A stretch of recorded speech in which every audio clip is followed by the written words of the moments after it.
kasih, Kau segala-galanya bagi kami Tuhan. Oh, terima kasih.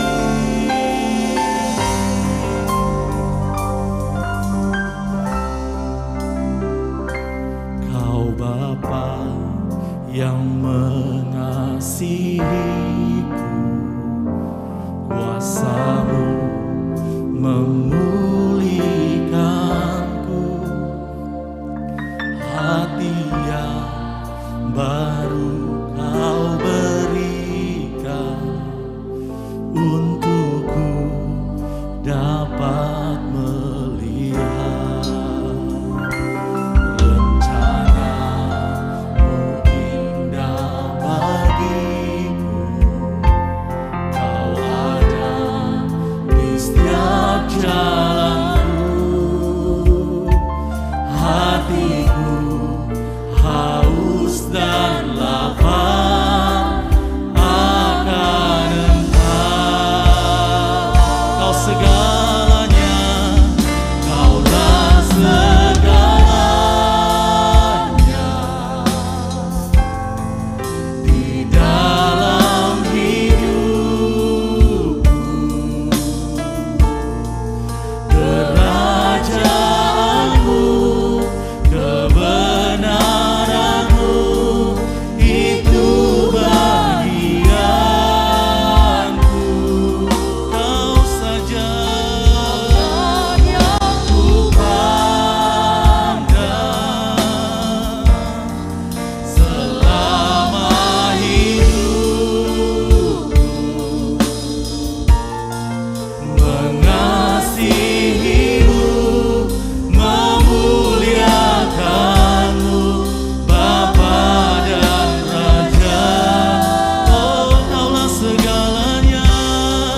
Terima kasih Bapa yang baik.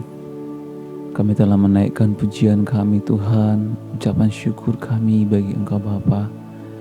Biarlah pujian kami menjadi pujian yang menyenangkan hati-Mu Tuhan Yesus. Bapa yang baik, kami mau belajar Tuhan kebenaran firman-Mu. Bapa, ajar kami Tuhan, tuntun kami, buat kami mengerti, supaya kami memahami rencana-Mu dan kehendak-Mu dalam kehidupan kami.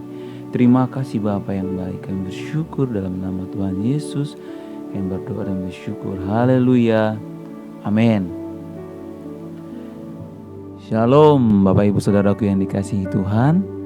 Kembali lagi berjumpa dengan kami di dalam Daily Pastoral Blessing pada pagi hari ini. Ya, bersama dengan saya Mulson. Saya akan sharing dan membawakan kebenaran firman Tuhan. Bapak Ibu Saudaraku yang dikasihi Tuhan, kata perubahan adalah kata yang populer dan lebih banyak diucapkan oleh orang-orang menjelang akhir tahun atau menjelang malam pergantian tahun. Karena itu adalah malam momentum di mana hampir semua keluarga berkumpul bersama, bermaaf-maafan dan menyampaikan janji tentang sebuah perubahan ke depan yang lebih baik lagi dari tahun sebelumnya. Namun dalam kenyataannya, jika boleh saya katakan, dan mungkin banyak juga di antara kita yang menjadi pelakunya, ya termasuk saya gitu ya, perubahan itu hanya menjadi rencana belaka. Rencana tinggal rencana, rencana dan rencana. Janji tinggal janji, janji dan janji. Akhirnya perubahan itu menjadi lirik sebuah lagu yang mengatakan, kini tinggal kenangan, gitu ya. Namun saya percaya bagi kita yang sudah hidup di dalam Kristus, pasti sudah ada banyak perubahan-perubahan besar yang sudah kita lakukan sejak kita mulai mengenal Kristus dan mengikuti Kristus. Tapi mungkin juga seiring berjalannya waktu, kita mulai bosan, kita mulai jenuh. Bahkan tidak sedikit orang yang sudah menyatakan dirinya sebagai orang bertobat, kembali lagi kepada habitatnya yang sebelumnya, kembali lagi melakukan hal-hal yang dulu pernah dia lakukan.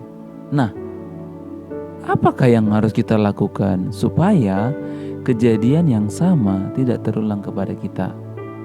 Alkitab mencatat di dalam Roma 12 ayat 2 demikian firman Tuhan, janganlah kamu menjadi serupa dengan dunia ini, tetapi berubahlah oleh pembaharuan budimu, sehingga kamu dapat membedakan manakah kehendak Allah, apa yang baik, yang berkenan kepada Allah dan yang sempurna. Ya, poin yang menjadi perhatian kita adalah kata, tetapi berubahlah oleh pembaharuan budimu, sehingga kamu. Ya, jadi ada sebuah pepatah yang mengatakan begini, I want to change the world, but I have found that only thing one can be sure of changing is oneself. Aldous Huxley. Artinya begini, saya ingin mengubah dunia, tetapi saya telah menemukan bahwa satu-satunya yang dapat dipastikan berubah adalah diri sendiri. Ya, jadi Bapak Ibu Saudara yang dikasihi, jika kita ingin melihat perubahan demi perubahan, apakah itu di dalam keluarga kita, di lingkungan pekerjaan kita, dimanapun kita berada, perubahan itu yang pertama adalah harus dimulai dari diri kita sendiri. Perubahan itu harus dimulai dari diriku sendiri, bukan dari orang lain. Kita tidak bisa meminta orang untuk berubah, namun diri kita sendirilah yang pertama kali harus diubahkan. Diri kita sendirilah yang pertama harus berubah. Maka saya percaya ketika diri kita sudah berubah, kita percaya lingkungan kita, keluarga kita, pelayanan kita, semuanya itu akan mengikuti perubahan yang sudah kita lakukan. Karena ketika kita berubah, maka sudut pandang orang tentang kita pun akan berubah. Nah, poin yang berikutnya adalah kapan waktu yang terbaik untuk mulai berubah? saya mau katakan bahwa waktu yang terbaik untuk berubah adalah sekarang. Kenapa? Karena sekarang adalah milik kita. Saat ini adalah waktu kita. Bukan nanti, bukan besok, bukan menjelang akhir tahun baru kita mulai berubah. Karena hari ini adalah milik kita, besok bukan milik kita. Sekarang kita masih ada. Besok hanya Tuhan yang tahu. Sekarang kita masih bernafas. Besok tidak ada yang tahu. Besok hanya Tuhan yang mengetahui apa yang terjadi atas hidup kita. Karena itu, selama masih ada waktu, selama sekarang kita masih ada, mari ambil keputusan untuk berubah sekarang dan bukan tunggu nanti dan besok. Poin yang ketiga adalah mari kita mulai berubah, dimulai dari hal yang kecil. Ya, Alkitab mencatat di dalam Lukas 16 ayat 10 dikatakan firman Tuhan seperti ini. Barang siapa setia dalam perkara-perkara kecil, ia setia juga dalam perkara-perkara besar. Dan barang siapa tidak benar dalam perkara-perkara kecil, ia tidak benar juga dalam perkara-perkara besar. Nah, Bapak Ibu, mari kita evaluasi diri kita pribadi lepas pribadi. Kita yang lebih tahu apa yang menjadi kekurangan kita, apa yang menjadi kelemahan kita, apa yang menjadi harapan kita, perubahan seperti apa yang kita inginkan. Nah, sebelum kita ingin melihat perubahan yang besar terjadi, mulailah berubah dari hal-hal yang kecil, hal-hal yang sederhana. Jika misalnya kita punya kelemahan dalam mengatur waktu, sering tidak bisa mengendalikan waktu, maka mulailah dari hal-hal yang kecil. Mulai dari bangun pagi, dalam kesehariannya kita buat schedule, mulai diatur waktunya, bangun pagi jam berapa, apa yang harus dikerjakan hari itu, dan ketika mulai di pekerjaan, apa yang harus kita lakukan, dan ketika kita sampai di rumah kembali, apa yang harus kita lakukan, sehingga kita mulai terbiasa tertib menggunakan waktu. Ada banyak hal lain mungkin yang menjadi kelemahan kita. Orang yang lain mungkin beda lagi. Orang yang lain mungkin beda lagi. Kitalah yang tahu apa yang menjadi kelemahan kita. Mari Bapak Ibu Saudaraku yang dikasihi Tuhan, kita ambil waktu untuk merenungkan. Sepanjang pagi hari ini kita renungkan, apa ya? Perubahan kecil apa yang akan kulakukan hari ini? Mungkin itu dari mulai bagaimana cara kita berbicara dengan orang, bagaimana kata-kata yang keluar dari mulut kita. Jika mungkin kita terbiasa memojokkan orang, menghina orang, mari ganti kata-katanya. Mulai dengan kata-kata yang membangun, membangkitkan orang. Ketika orang berbicara dengan kita, hati mereka semakin sejuk, semakin dilembutkan, bukan semakin keras gitu ya. Nah, banyak hal yang bisa kita lakukan. Namun kita mulai dari perubahannya. Kita mulai dari diri sendiri. Mulailah sekarang dan mulailah dari hal yang kecil. Demikian firman Tuhan yang bisa saya sampaikan pagi hari ini. Mari kita sama-sama berubah dan sama-sama menikmati perubahan itu. Mari kita satukan hati, kita berdoa. Tuhan Yesus, kami bersyukur Tuhan, pagi hari ini kami belajar tentang bagaimana kami harus berubah. Tolong kami Tuhan, mampukan setiap kami. Engkaulah yang lebih tahu Tuhan apa yang menjadi kelemahan kami. Biar Bapa kiranya Engkau menguatkan kami Tuhan, memberikan kami di dalam hati kami komitmen yang kuat untuk mau Tuhan terus diperbaharui oleh firman-Mu. Terima kasih Bapa yang baik, kami percaya Tuhan bukan karena kuat dan gagah kami Tuhan, kami dapat berubah ya Bapa, tapi oleh karena Roh-Mu yang kudus yang menolong kami, memampukan kami untuk berubah dari hari ke hari Tuhan, sehingga kami menjadi sama dan serupa dengan Engkau ya Tuhan Yesus. Bagimulah segala kemuliaan ya Tuhan, bagimulah hormat kami, syukur kekal sampai selama-lamanya. Dalam nama Tuhan Yesus kami berdoa dan bersyukur. Haleluya, amin. Ya, selamat pagi Bapak Ibu Saudaraku yang dikasihi Tuhan. Selamat menikmati hari-hari bersama dengan Tuhan. Tuhan Yesus memberkati kita semuanya. Haleluya. Shalom.